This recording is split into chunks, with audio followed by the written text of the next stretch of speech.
Panama Jack. Bueno, primero, darle la enhorabuena por la buena recepción que ha tenido la película en Estados Unidos. First of all, congratulations for the fantastic reception the film received in the Thank you very much. Una película de terror, pero muy alejada de lo que últimamente se ve en los cines, de todo el cine de terror que está triunfando, funcionando últimamente.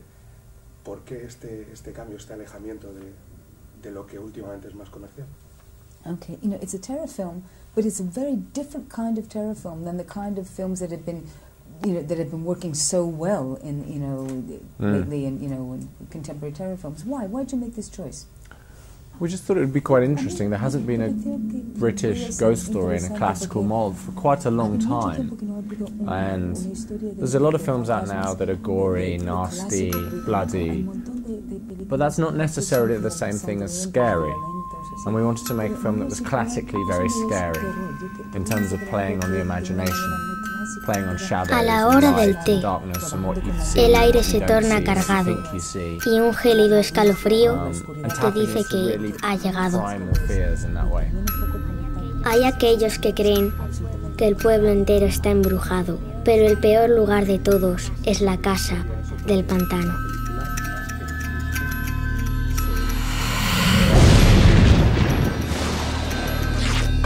Nadie sabe qué quiere, pero no ceja en su empeño.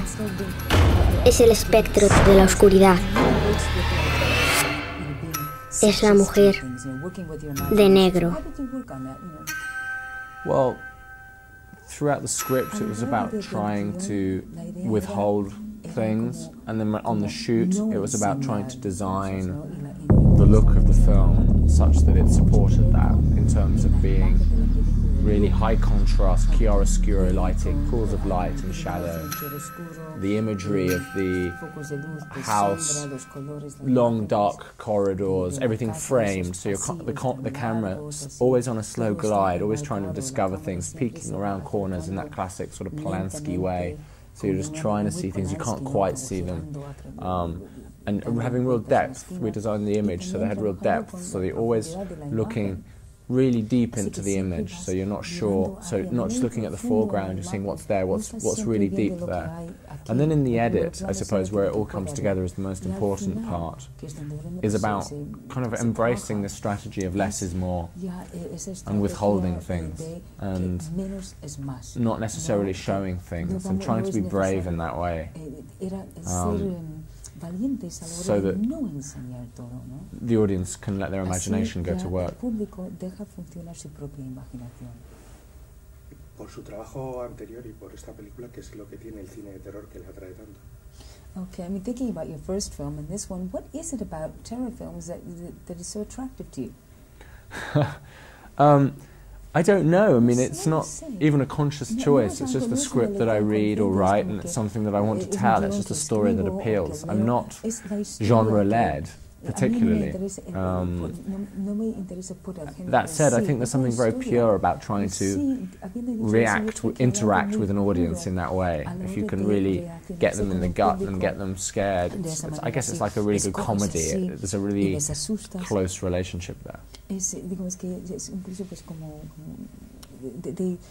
una relación como muy visceral. De la historia original, de la novela original, ¿hubo algo que tuviera que dejar fuera de la película, fuera del guión, que le duela todavía, que eche en falta a lo mejor? Thinking about the original story, the original script, is there something that you had to leave out in the film that you wish you could have included? I don't know. I mean, it was more actually about trying to hold back information. I think the thing about ghosts, they're scary because they're kind of unknowable and you don't know too much about them. And so one of the things we worked on in the script was to take out information, to take out backstory. There were some flashbacks originally in the script about how the woman in black became the woman in black. And I thought that actually made the film less scary because it humanized her, it took away the mystery, and I wanted to be discovering it with him, rather than jumping out of the story.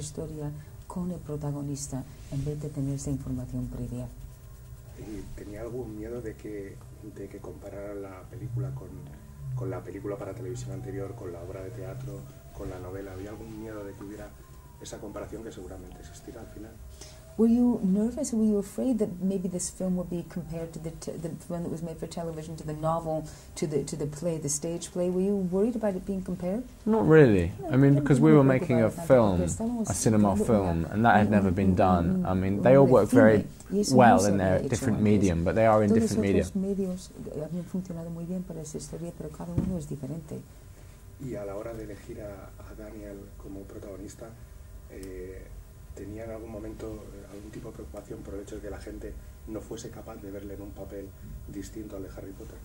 And when you chose Daniel, were you worried that perhaps audiences weren't going to be able to see him in any other role that wasn't a Harry Potter role?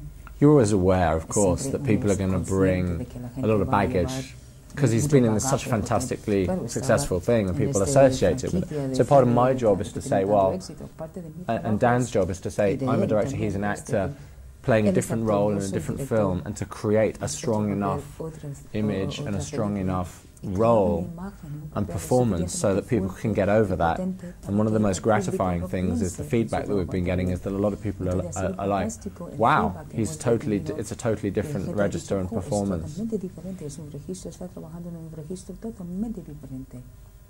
Pues muchísimas gracias, ha sido un auténtico placer. Thank you, it was a pleasure. Thank you, pleasure. Thanks for coming.